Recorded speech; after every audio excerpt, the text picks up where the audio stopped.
नमो नमः। एक बार आपका फिर से स्वागत है हमारे YouTube चैनल संस्कृत पॉइंट पर। आज हम जिस विषय पर बात करेंगे वह है अभिज्ञान शाकुंतलम से संबंधित महत्वपूर्ण प्रश्न पार्ट 3। चलिए शुरू करते हैं। देखिए, ये प्रश्न हमने लास्ट वीडियो में देखा था, इससे स्किप करके दूसरे पर चलते हैं, ठीक है। धीवर प्रसंग अभिज्ञान शाकुंतलम के किस अंक में है? जो धीवर प्रसंग है वो कौन से अंक में है? तृतीय, पंचमः, षष्ठः, सप्तमः? कौन से अंक में है? षष्ठ अंक में है, ठीक है। चलिए नेक्स्ट प्रश्न पर ध्यान देते हैं। आत्र त्राणाय व शस्त्रम न प्रहर्तुम नागसी अभिज्ञान शाकुंतलम में यह कथन है गौतमी, मातली, वैखानस, राजा का सारथी। किसका कथन है यह? वैखानस। किसने कहा है? वैखानस ने कहा है। कहने का क्या तात्पर्य है? देखिए, आतत्राणाय वह शस्त्रम, अर्थात जो आपका शस्त्र है वह क्या है? दुखितों की रक्षा के लिए है। न प्रहर्तुम नागसी, किस लिए नहीं है? निरपराधियों पर प्रहर्तुम, प्रहार करने के लिए नहीं है। किसका शस्त्र? राजा का। राजा का शस्त्र क्या है? जो राजा हैं उनका शस्त्र है निरपराधियों पर प्रहार करने के लिए नहीं है, केवल दुखितों की रक्षा के लिए है। वैखानस कहता है राजा से है, ठीक है। अगले प्रश्न पर ध्यान देते हैं। अभिज्ञान शाकुंतलम में मातली कौन था? कौन था मातली? दुष्यंत का पुरोहित, दुष्यंत का सेनापति, इंद्र का सारथी, कर्ण का शिष्य। कौन है? इंद्र का सारथी। नेक्स्ट प्रश्न पर ध्यान देते हैं। प्रवर्ताम प्रकृति हिताय पार्थिवः पुनर्भवम परिगत शक्तिर आत्मभूर। यह भरत वाक्य किस ग्रंथ में प्रयुक्त हुआ है? मृच्छकटिकम, अभिज्ञान शाकुंतलम, नल चंपू अथवा भारत विजय? किस में प्रयुक्त है? यहाँ तो प्रश्न अभिज्ञान शाकुंतलम से चल रहे हैं, तो आप बिल्कुल डेफिनेटली सही आंसर देंगे। ऑफ कोर्स अभिज्ञान शाकुंतलम में यह क्या है? भरत वाक्य है। कहने का क्या तात्पर्य? देखिए ध्यान दीजिए। पार्थिवः, राजा, प्रकृति हिताय, प्रकृति के हित के लिए, प्रवर्ताम, प्रवृत्त हो। क्या कह रहे हैं कि जो राजा है वो प्रजा के हित के लिए ही प्रयत्नशील हो। पुनर्भवम, परिगत शक्तिर आत्मभू, आत्मभू अर्थात स्वयंभू, स्वयंभू ब्रह्मा विष्णु महेश तीनों के लिए प्रयोग होता है। जो क्या है? भगवान शक्ति, आत्मभू जो शिव है भगवान, वो क्या करे? पुनर्भवः अर्थात मेरे पुनर्जन्म को निवृत्त कर दें। ये कहने का तात्पर्य यह क्या है? भरत वाक्य है। और किस ग्रंथ में है? अभिज्ञान शाकुंतलम में है। चलिए अगले वर्ष पर ध्यान देते हैं।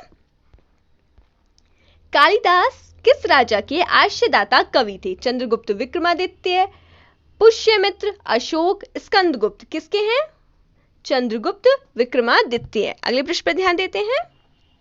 अति ही स्नेह पाप शंकी, यह सुक्ति किसको कही गई है? किसको कही गई है? दुष्यंत को, शकुंतला को, अनसुईया को, कर्ण को? शकुंतला को कही गई है। और कौन कह रहा है? उसकी दोनों सखियां कह रही हैं। क्या कह रही हैं? अति ही स्नेह अर्थात अत्यधिक प्रेम, पाप शंकी, पाप मतलब कुछ गलत हो जाएगा इसकी आशंका करता है। शकुंतला की जो दोनों सखियां हैं वो कहती हैं मां भीषी डरो मत, अति स्नेह पाप शंकी, अत्यधिक प्रेम क्या है? कुछ गलत हो जाएगा, अनिष्ट की आशंका करता है। वो कहती हैं कि भाई यदि राजा आपको भूल जाए तो उन्हें यह अंगूठी दिखा दीजिएगा। तो शकुंतला डर जाती है। उस समय दोनों सखियां यह पंक्ति कहती हैं। अगले प्रश्न पर ध्यान देते हैं।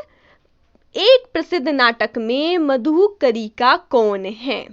मेनका की सखी, दुष्यंत की परिचारिका, मारीची, ऋषि के आश्रम की तपस्विनी? इनमें से कोई नहीं। देखिए, प्रसिद्ध नाटक अभिज्ञान शाकुंतलम में ही है। कौन? मधुकारिका, मधुकरिका। और कौन है वह? दुष्यंत की परिचारिका है। अगले प्रश्न पर ध्यान देते हैं। अभिज्ञान शाकुंतलम का नायक दुष्यंत है, धीरोदात्त, धीरोदत्त, धीर ललित, धीर प्रशांत? क्या है? धीरोदात्त अर्थात धीर उदात्त नायक है दुष्यंत। अगले प्रश्न पर ध्यान देते हैं। गणस्योपरि पिंडकः संवृतः है, सुक्ति, काव्य लक्षण, मुहावरा? इनमें से कोई नहीं। क्या है? यह एक मुहावरा है। कहने का क्या तात्पर्य है? गंडस्योपरि अर्थात गंडक के ऊपर अर्थात फोड़े के ऊपर पिंडक फोड़ा। अगर हम इसे हिंदी में देखें तो हिंदी में क्या कहते हैं, हिंदी में इसके लिए है घाव पर घाव, जले पर नमक डालना, या फिर हम कह सकते हैं फोड़े पर फोड़ा। तो यह क्या है, एक मुहावरा है। अगले प्रश्न पर ध्यान देते हैं। अभिज्ञान शाकुंतलम का अंगीरस है वीर, श्रृंगार, करुण, शांत। श्रृंगार रस। चलिए नेक्स्ट प्रश्न पर ध्यान देते हैं। स्मृष्यति त्वाम न स बोधितो अपि सन कथाम प्रमत्तः कृताम्य। यह पंक्ति किसने कही है, किसने कही है? दुष्यंत ने, कर्ण ऋषि ने, शांगरव ने, या फिर दुर्वासा ऋषि ने?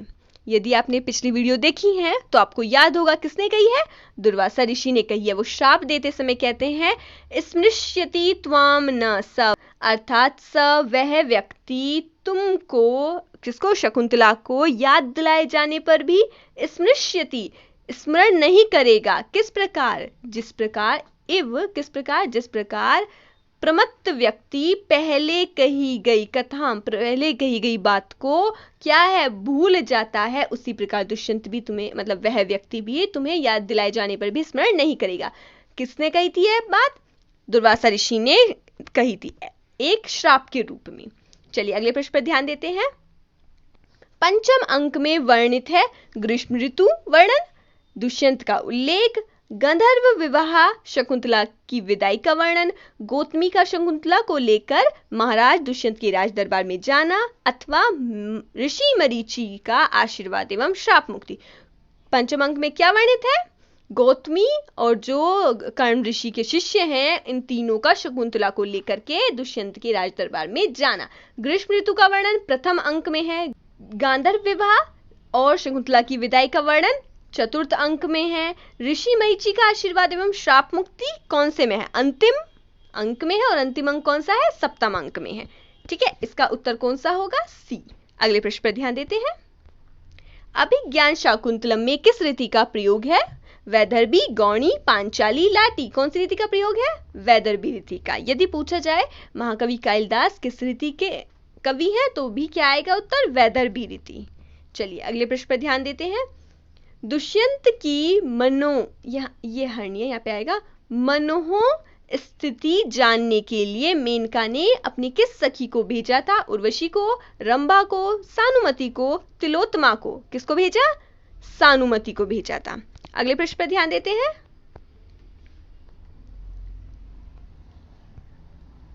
न प्रभात तरलम ज्योतिरुदेति वसुधा तलात इत्युक्ति वर्तते। मृच्छकटिके, उत्तराम चैत्रे, मेघदूते, अभिज्ञान शाकुंतले। मृच्छकटिकम में है, उत्तराम चैत्रम में है, मेघदूत में है, अथवा अभिज्ञान शाकुंतलम में है। किस में है यह उक्ति? अभिज्ञान शाकुंतलम में है। कहने का क्या तात्पर्य है? तात्पर्य यह है कि न प्रभात तरलम ज्योतिरुदेति वसुधा तलात। वसुधा तलात अर्थात पृथ्वी पर न उदेति, उत्पन्न नहीं होता है। क्या पृथ्वी पर उत्पन्न नहीं होता? प्रभा तरलम ज्योति, अर्थात जो कांति से दे दीप्यमान तेज है वह वसुधा भूतल पर न उदेति, उत्पन्न नहीं होता है। यह किसने कहा है? दुष्यंत ने कहा है। और कहाँ कहा है? अभिज्ञान शाकुंतलम में कहा है। नेक्स्ट प्रश्न पर ध्यान देते हैं। अभिज्ञान शाकुंतलम की रचना करते समय कवि कालिदास की किस मौलिकता के कारण दुष्यंत का चरित्र उदात्त बन पाया? शकुंतला जैसी प्रकृति पुत्री को प्रेम करने के कारण, भारतवर्ष के वीर सम्राट की छवि प्रस्तुत करने के कारण, दुर्वासा ऋषि के श्राप की कल्पना के कारण, पहचान के रूप में अंगूठी देने के कारण। किस कारण उदात्त बन पाया है दुष्यंत? दुर्वासा ऋषि के श्राप की कल्पना के कारण। इससे क्या हुआ? जो दुष्यंत शकुंतला को भूल गया था, उससे क्या हुआ? उसका चरित्र उदात्त बन गया कि वह अपने आप नहीं छोड़ी है उसने शकुंतला को, बल्कि क्या हुआ? एक श्राप की वजह से वह भूल गया है। ठीक है, नेक्स्ट प्रश्न पर ध्यान देते हैं। मातली का आगम किस अंक में होता है? प्रथम अंक, सप्तम अंक, चतुर्थ अंक या फिर षष्ठ अंक? कौन से अंक में होता है? षष्ठ अंक। षष्ठ अंक में मातली का आगम होता है। और मातली कौन है? इंद्र का सारथी। नेक्स्ट प्रश्न पर ध्यान देते हैं। अभिज्ञान शाकुंतलम का कौन सा कथन असत्य है? अभिज्ञान शाकुंतलम नाटक में 7 अंक है, कालिदास वैदर्भी शैली के कवि हैं। शकुंतला की कथा महाभारत के आदि पर्व में वर्णित है अथवा मालविकाग्निमित्रम नाटक में 7 अंक है।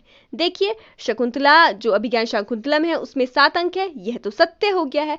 महाकवि कालिदास वैदर्भी शैली के कवि है, यह भी सत्य है। और शकुंतला की कथा महाभारत के आदि पर्व में ही वर्णित है, यह भी सत्य है। असत्य क्या है? मालविकाग्निमित्रम नाटक में 7 अंक है, यह असत्य है। क्यों? क्योंकि मालविकाग्निमित्रम में 5 अंक हैं। नेक्स्ट प्रश्न पर ध्यान देते हैं। दुष्यंत द्वारा गंधर्व विवाह का प्रस्ताव अंक में है, कौन से अंक में है? तृतीय अंक, चतुर्थ अंक, षष्ठ अंक, प्रथम अंक। कब प्रस्ताव रखा था? तृतीय अंक में। तृतीय अंक में दुष्यंत ने शकुंतला के साथ गांधर्व विवाह का प्रस्ताव रखा था। नेक्स्ट प्रश्न पर ध्यान देते हैं। सागरम उज्जित्वा कुत्र वा महानद्य अवतरति किस नाटक से उद्गृत है? रामायणम, रघुवंशम, मृच्छकटिकम, अभिज्ञान शाकुंतलम। कौन से नाटक से संबंधित है? अभिज्ञान शाकुंतलम से। कहने का क्या तात्पर्य है? देखिए, तात्पर्य है महानद्य अर्थात महान नदी, सागर उज्जित्वा सागर को छोड़कर, कुत्रवा कहां पर, अवतरती अर्थात उतरती है। किस लिए कहा गया है ये? कि जो यहाँ पर महानदी है वह शकुंतला हो गई और सागर अर्थात दुष्यंत हो गया। तो वो कह रहे जो महानदी है वो सागर को छोड़कर कहीं और नहीं उतरती अर्थात वहीं पर उतरती है। यह अभिज्ञान शाकुंतलम में उद्गृत है। उम्मीद करते हैं आपको ये सभी प्रश्न अच्छे से समझ में आए होंगे।